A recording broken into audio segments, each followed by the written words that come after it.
Justice of Pakistan ने जो आज के चैलेंजेस हैं उनका बिल्कुल इस अंदाज से उन्होंने ये गुफ्तगू की है। सबसे पहले तो आइन और कानून की बात होगी, फैसले पॉपुलर हो या अनपॉपुलर हो कोई परवाह नहीं है, सारे मिलकर आइन और कानून के मुताबिक सुप्रीम कोर्ट फैसले करेगी। तो जब ऊपर से ये बात आ रही है तो आज अब मैं आपको जो पंजाब का पाटे खान है, आरजी सा पाटे खान है, मोहसिन नकवी, आज उसने जो गुफ्तगू की है जिसमें उसने धमकी दी है पाकिस्तान के लोगों को, पंजाब के लोगों को, कहता है कि मैं हाथ तोड़ दूंगा।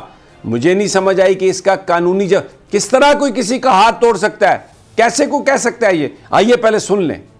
तो आज सुबह हमने कह दिया है, मैंने उन सबसे बात की है, अब उनको जो करना पड़ेगा वो करेंगे।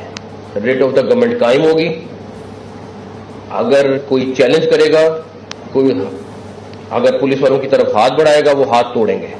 अब वो चीज नहीं रहेगी। मुझे ये बताइए कि अगर कोई पुलिस वाले की तरफ हाथ बढ़ाता है तो कौन सा कानून ये इख्तियार देता है पुलिस को कि वो उसका हाथ तोड़ दे? कोई कानून इस बात का इख्तियार नहीं देता। ये गुंडागर्दी है, ये दो नंबरी है, बिल्कुल कोई कानून इस बात की इजाजत नहीं देता। अगर कोई शख्स कानून को वायोलेट करता है तो कार्य सरकार में मुदाखलत का पर्चा दर्ज कर सकते हैं। ये गुंडों की तरह धमकियां देना, हालांकि ये बड़े सॉफ्ट स्पोकन आदमी, मैंने इनके साथ काम किया है, लेकिन शायद इक़्तिदार का नशा इंसान को आपे से बाहर कर देता है।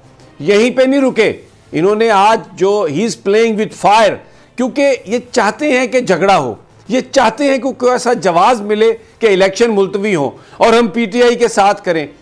जो भी आज इन्होंने ये जो गुफ्तगू की है, ये इन्होंने मॉडल टाउन में जो हुआ था, बिल्कुल ये बात कहकर इन्होंने ये साबित किया है कि ये मॉडल टाउन की तरह का खुदा ना खास्ता कोई सानिया चाहते हैं।